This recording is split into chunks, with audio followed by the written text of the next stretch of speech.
Hey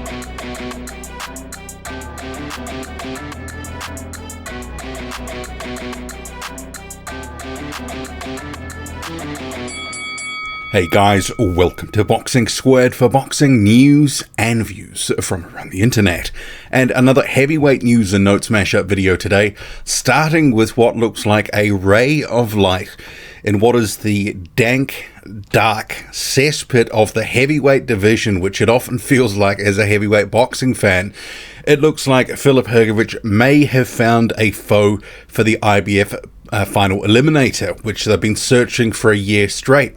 So Dan Raphael reporting, per source, Zhilei has accepted position to negotiate an IBF heavyweight title eliminator versus Filip Hrgovic for the right to become an Usyk mandatory challenger.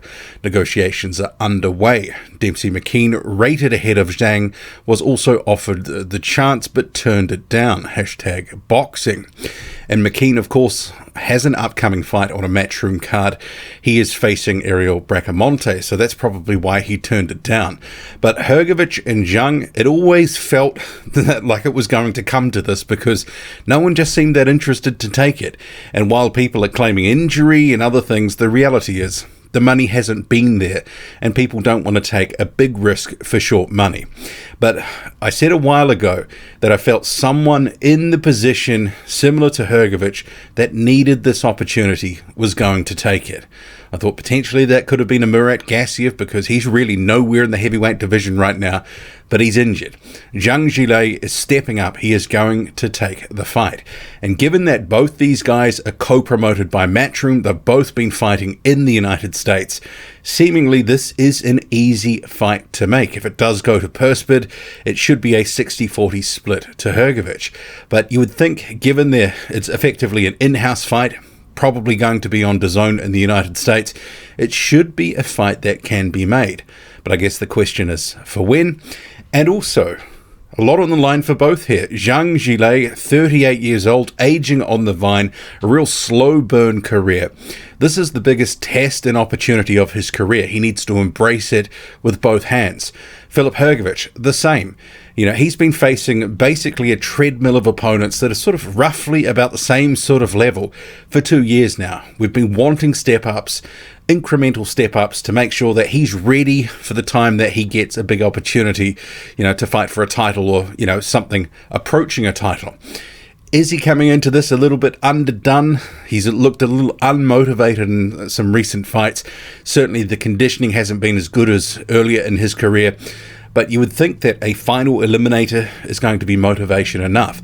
So it's a step up for him. And if he can get a win against Zhilei, it will give him the automatic shot at the IBF title holder. And in the process, he'll get some valuable sort of in-ring experience against the best opponent that he would have faced as a pro. But obviously, Zhang is looking a little bit long in the tooth. But as we've seen in some of his recent fights, he carries power. So he's a shot in this fight. We have seen Hrgovic being a little bit sloppy with his defense in some fights. He has been clipped and stunned, occasionally. Against Eric Molina, caught him with some shots and momentarily he was stunned. So Zhang, I think, hits harder than Molina, and if he catches Hrgovic, anything is possible. But in terms of the fight proper, I think that Hrgovic obviously goes in a favourite against the aging Zhang. But I like the fight. It's probably like the purse split, a 60-40 type of fight.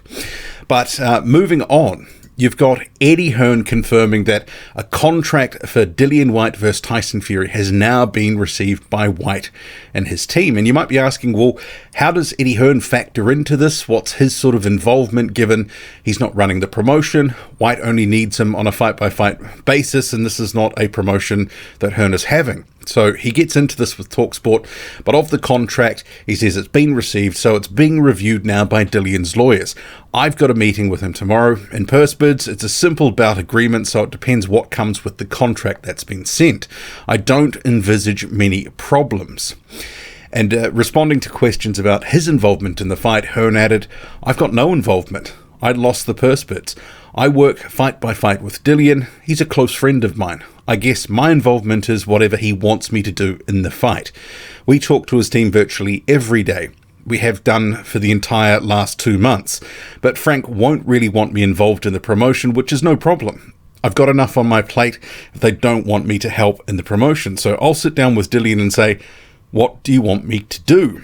We've got a lot of fights going on, but I'll always back him and I want him to win the fight. We'll just chat and say, this is our involvement.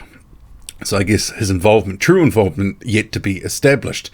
But seemingly on the outside looking in to some extent, and I'm sure that Dillian Whyte's not going to be cutting him some sort of 10 or 15% for services.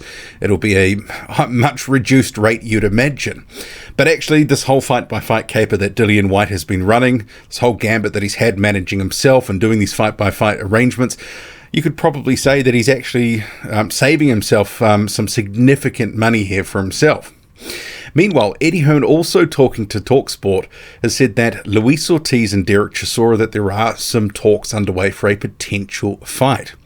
So of this, he says, there's been a few talks about Chisora against Luis Ortiz with those guys, and I like that fight. Chisora against Chris Arreola, Chisora against Zhang Zhilei. He's never in a bad fight and wants to fight. He wants the biggest fights out there, and we're trying to find him one.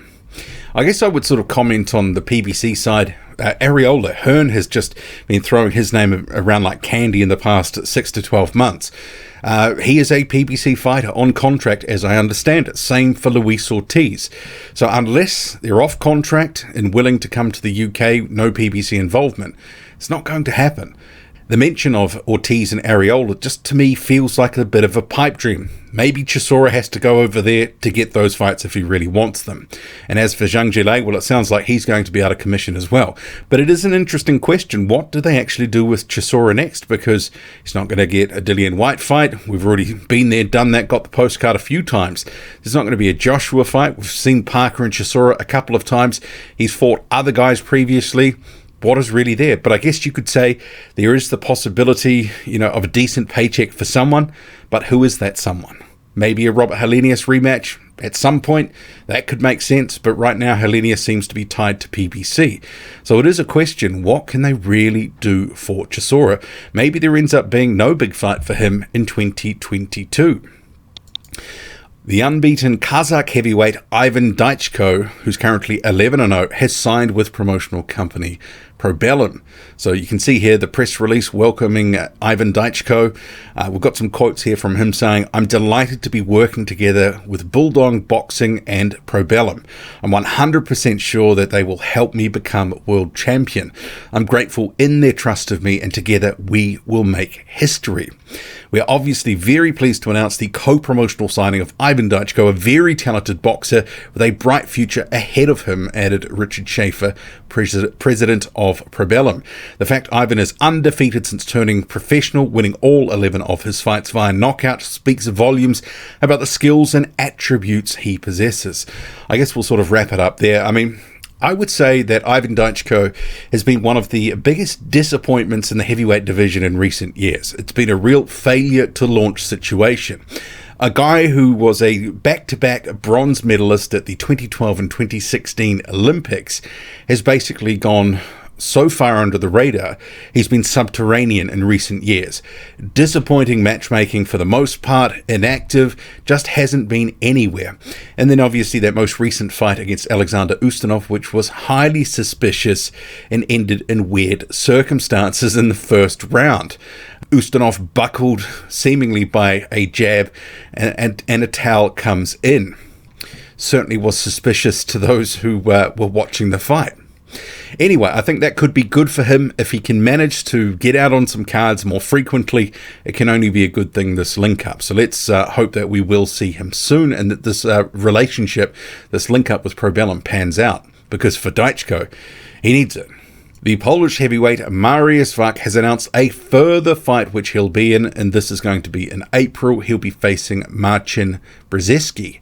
So he's actually already scheduled in a fight later this month in Canada against rising prospect Aslanbek Makhmadov.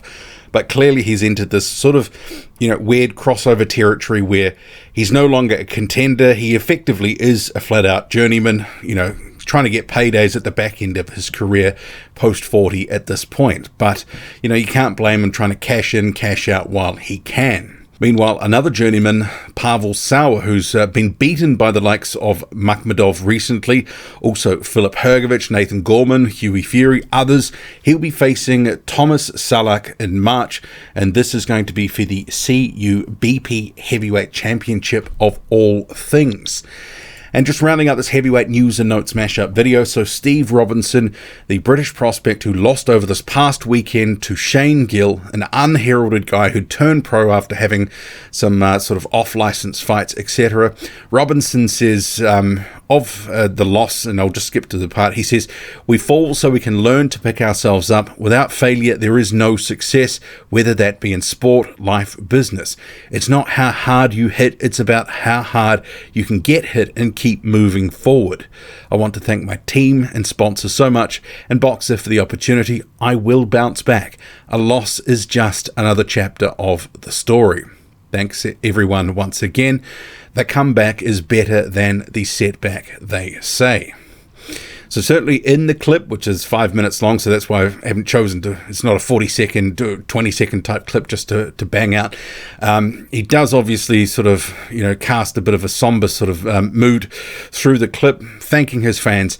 But yeah, I quite like his words there, and he's looking on the optimistic, the bright side of life. And hey, like he says, the comeback can be better than the setback. So good luck to him. He certainly does need to get back in the gym, work hard, graft away. And no doubt we'll see him again sometime soon on a Sky and Boxer card. But what do you make of it all?